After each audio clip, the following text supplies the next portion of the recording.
Serangkaian pertemuan dilakukan Presiden ke-6 Susilo Bambang Yudhoyono jelang pelantikan Presiden terpilih 20 Oktober mendatang. Ya, Ketua Majelis Tinggi Partai Demokrat itu menemui Prabowo Subianto dan Presiden Joko Widodo kurang dari sepekan. Meski sudah merapat ke Koalisi Indonesia Maju, apalagi manuver yang SBY lakukan sampai harus turun gunung?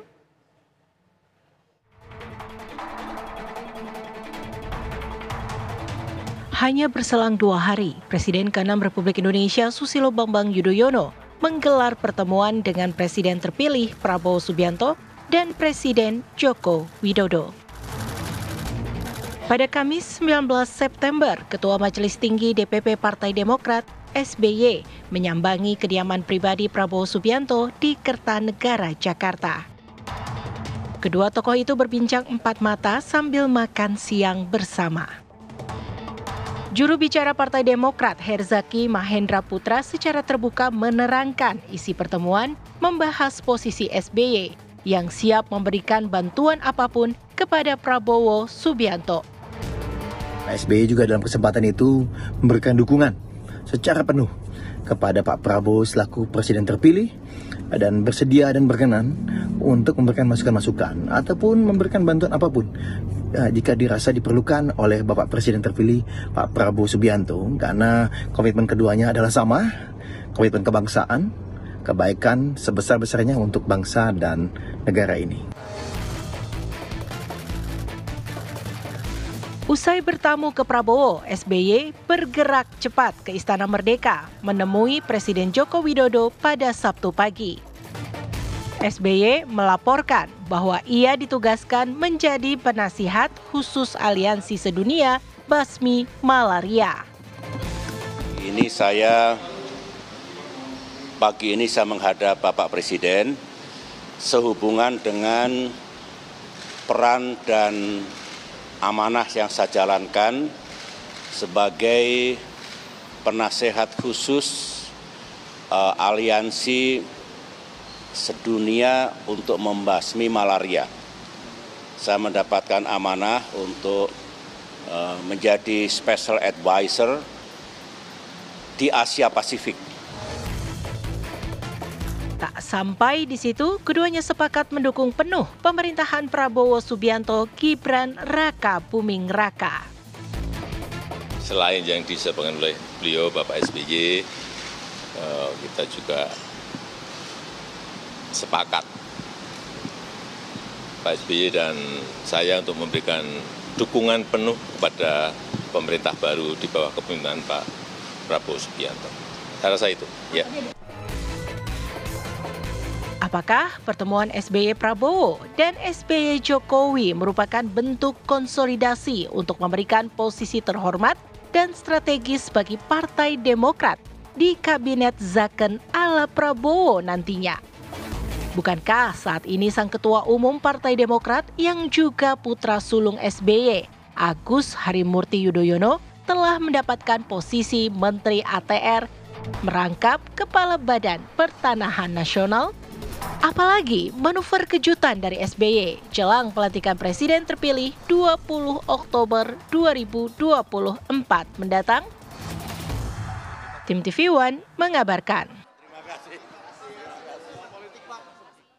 Serangkaian pertemuan dilakukan Presiden ke-6 Susilo Bambang Yudhoyono jelang pelantikan Presiden terpilih hanya berselang 2 hari.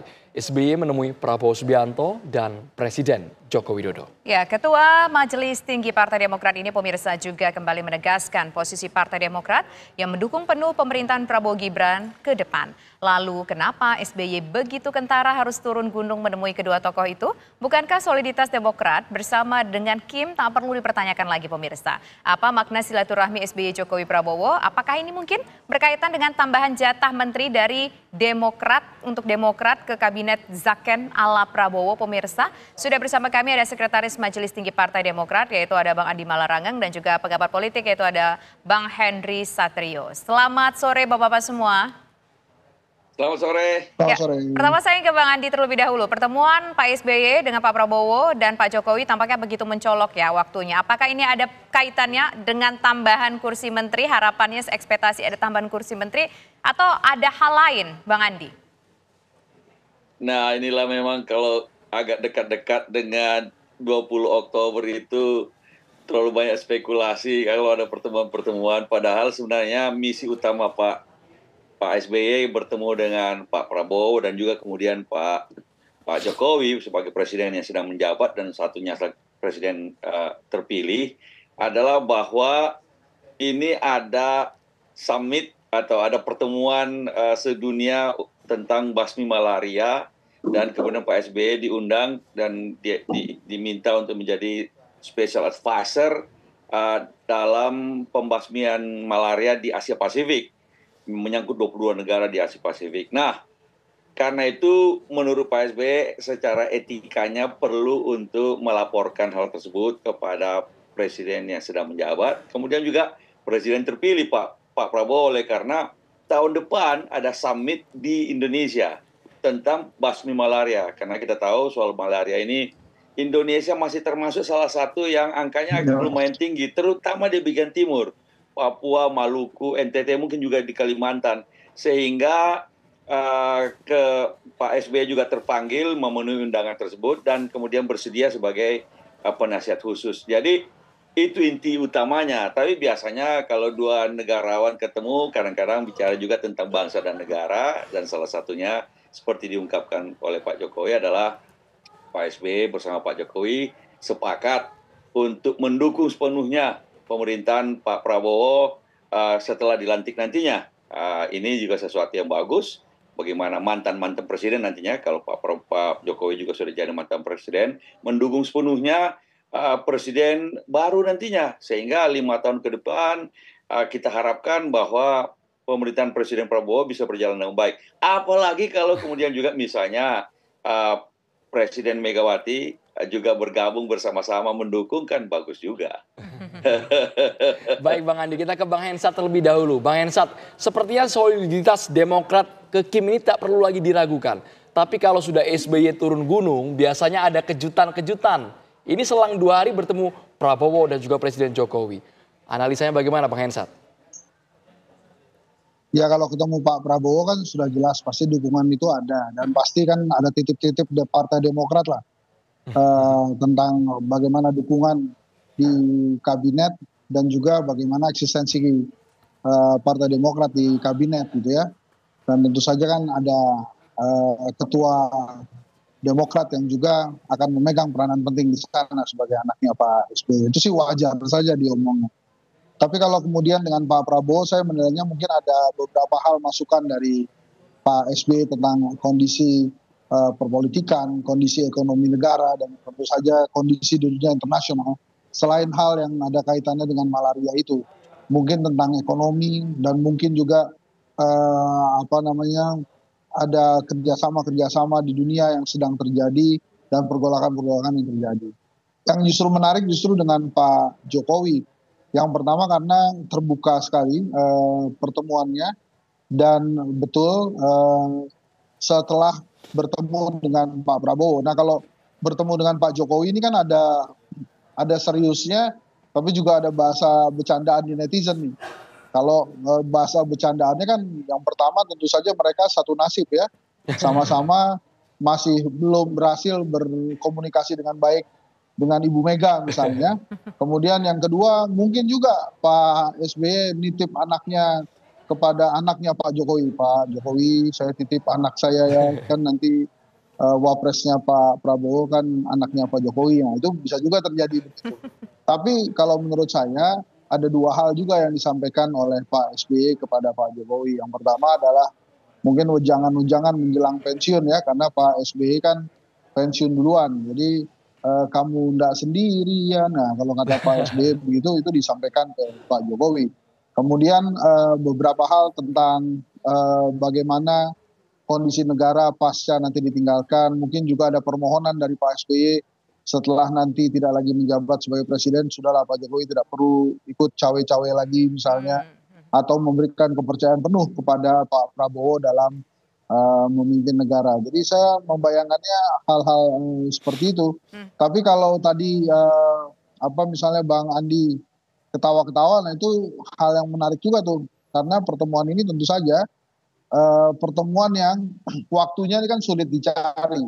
Jadi hal-hal spesifik dan mikro itu bisa jadi justru menjadi hal utama yang diperbincangkan. Ya, salah satunya adalah bagaimana eksistensi Partai Demokrat di kabinetnya Pak Prabowo pada saat bertemu dengan Pak Prabowo, tapi dengan Pak Jokowi juga bagaimana kegiatan setelah menjadi presiden, dan tentu saja eksistensi juga dari Partai Demokrat menjelang ditinggal oleh Pak Jokowi. Tentu saja ada hal rasa terima kasih yang disampaikan oleh SBY kepada Pak Prabowo dan Pak Jokowi ya, selain dukungan penuh dari beliau. Itu kira-kira Mas Andro. Oke, baik. Ini harus ditanggapi sama Bang Adi Malarangeng nih. Ada istilah mungkin tadi disebutkan jangan-jangan titip anak. Kemudian jangan-jangan ada aspek-aspek yang lain juga. Gimana nih Bang Adi Malarangeng, benar nggak ada titip-titipan? Termasuk juga hal yang cukup menarik adalah hal yang sangat spesifik sekali setelah nanti dilantik jadi presiden. Nggak ada urusan titip-titipan segala macam. Begini, kalau mengenai posisi kader-kader Partai Demokrat di kabinet, itu urusannya dengan Ketua Umum. Jadi Ketua Umum kami, Pak Mas AHY, jadi kami belum tahu apa saja yang dimintakan kontribusi atau kader-kader Demokrat untuk membantu di kabinet, belum tahu. Dan kalau itu Pak Prabowo kita mungkin akan mengundang langsung ketum partai termasuk Mas AHY untuk membicarakan mengenai hal tersebut. Nah, itu saya belum tahu kapan dilakukannya. Yang saya dengar beberapa waktu lalu Pak Prabowo masih bicara tentang nomenklatur struktur dari kabinet. Sehingga setelah itu mungkin bicara tentang orang-orang yang dibutuhkan untuk membantu di kabinet, termasuk dari partai-partai. Dan kami siap untuk memberikan kader-kader yang terbaik untuk membantu di kabinet, tergantung dari bidang mana yang kami diminta. Itu berdiskusinya langsung dengan Ketua AHY.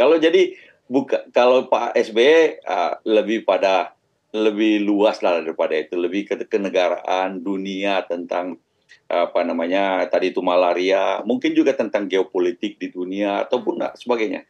Kalau Pak Jokowi memang kami punya komitmen untuk mengawal proses transisi pemerintahan dari Pak Jokowi ke Pak Prabowo dengan cara yang baik, dengan mulus. Itulah kira-kira supaya semuanya berjalan dengan baik. Ini kan waktu Pak SBY juga kepada Pak Jokowi juga berjalan dengan baik, dengan mulus, dan intinya juga bahwa Pak SBY siap untuk membantu Pak Prabowo kalau diminta diskusi, pendapat, maupun juga sharing pengalaman.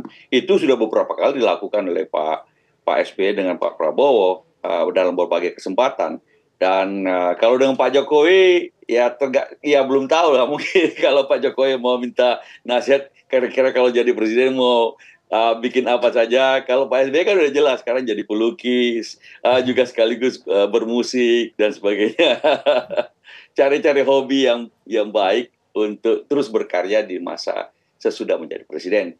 Itu saja mungkin barangkali kalau memang ada pertanyaan semacam itu. Tapi menariknya Bang Andi tadi sudah mengatakan kader-kader kami siap untuk membantu memuluskan pemerintahan Prabowo Gibran. Bocorannya Bang Andi dapat jatah berapa banyak Demokrat di kabinet Zakon ala Prabowo? Sesaat lagi ditanggapi, hanya di Kabar Petang pemirsa. Sebelum nanti dijawab oleh Bang Andi, kita boleh ke Bang Hensat. Bang Henry Satrio, kira-kira kalau Demokrat ini yang kemarin sudah dapat Menteri ATR BPN, ketumnya, apakah lepas atau nanti dapat tambahan lagi jatah menterinya, Bang Hensat? Lebih dari satu, Bang, untuk Demokrat, Bang, kira-kira. Kalau menurut saya ya, melihat kedekatan Pak SBY dengan Pak Prabowo, sangat mungkin akan ada tambahan menteri gitu ya. Dan Demokrat kan juga tidak pernah kehabiskan tokoh untuk menjadi menteri ya. Bahkan Mas Anto sekalipun saya rasa kalau diminta oleh Pak Prabowo jadi menteri akan siap tuh. Tapi kalau kemudian bagian apanya ya itu kan tergantung dari Pak Prabowo. Tapi kalau menurut saya sangat mungkin Demokrat setidaknya bisa mendapatkan 2-3 menteri. Kalau hari ini hanya satu ya, Bang Andro, Mbak Tisa. Jadi kalau menurut saya sangat mungkin Demokrat bisa dapat tambahan hingga 3 menteri atau bahkan mungkin lebih. Oke, baik. Sekarang kita ingin menuju ke Bang Andi Malarangeng. Apakah betul kira-kira dapat tambahan 3 menteri atau mungkin lebih dari 3 menteri? Terus terang kami belum tahu kalau soal itu. Itu kita serahkan sepenuhnya kepada Presiden terpilih Pak Prabowo. Kami siap jika diminta kader-kader Demokrat, kami akan siapkan yang terbaik pada bidangnya masing-masing. Dan pada posisi apa, ini yang belum tahu. Kita harapkan memang nantinya Pak Prabowo akan mengundang ketum-ketum partai, kemungkinan begitu, mungkin akhir-akhir bulan atau awal Oktober, kan pelantikannya sendiri tanggal 20. Kita mengerti Pak Prabowo ingin hari pertama dilantik langsung gaspol lah kira-kira beliau sepertinya semacam itu, tanggal 20 Oktober dilantik, lalu 20, mungkin sekaligus pengumuman kabinet, 21 langsung dilantik menteri-menterinya, 22 langsung sidang kabinet, kira-kira semacam itu. Nah, karena itu mungkin penentuan orang-orang yang akan mengisi kabinet kemungkinan akhir bulan ini atau awal bulan depan, insya Allah kapan saja kami siap. Ya, pastinya ketua umum kami dan ketua umum partai lain akan diminta bertemu atau diberitahu apa saja yang dibutuhkan oleh Pak Prabowo, Presiden Prabowo nantinya. Berapa nama Bang Andi yang kira-kira sudah disiapkan? Karena kami dengar juga nama-nama tersebut sudah ada di kantong Ketua Majelis Tinggi Partai Demokrat dan juga Ketum Demokrat, Bang. Tentu saja kalau secara internal Ketua Partai Demokrat Pak Mas Ahaye tentu saja punya daftar yang kader-kader Partai Demokrat mana saja yang siap untuk diajukan jika diminta dan sesuai dengan bidangnya. Jadi juga sesuai dengan bidangnya. Kalau kita misalnya dapat bidang apa, ya tentu saja yang disiapkan, tentu saja kader-kader yang ada relevansinya dan punya kapasitas untuk bidang tersebut. Tapi sekali lagi kami belum tahu dan berapa banyak, apalagi berapa banyak. Kan yang jelas Partai Demokrat sudah menyiapkan kader-kadernya yang terbaik jika diminta nantinya. Oke, tapi nama Bang Andi sendiri masuk nggak nih jangan-jangan? Kalau kita lebih mendorong yang muda-muda dari Partai Demokrat. Apalagi Mas Ahaye kan juga pasti yang senangnya yang lebih muda-muda sehingga memang lebih energik pada bidangnya masing-masing. Baik, kita ke Bang Henry Satrio. Bang Henry Satrio, sepertinya posisi Bapak Susilo Bambang Yudhoyono ini juga begitu dihormati oleh Prabowo Subianto. Akankah semua permintaan dari Demokrat untuk mengisi kursi menteri di Kabinet Zaka nanti akan diakomodir oleh Prabowo Gibran, Bang Hensat?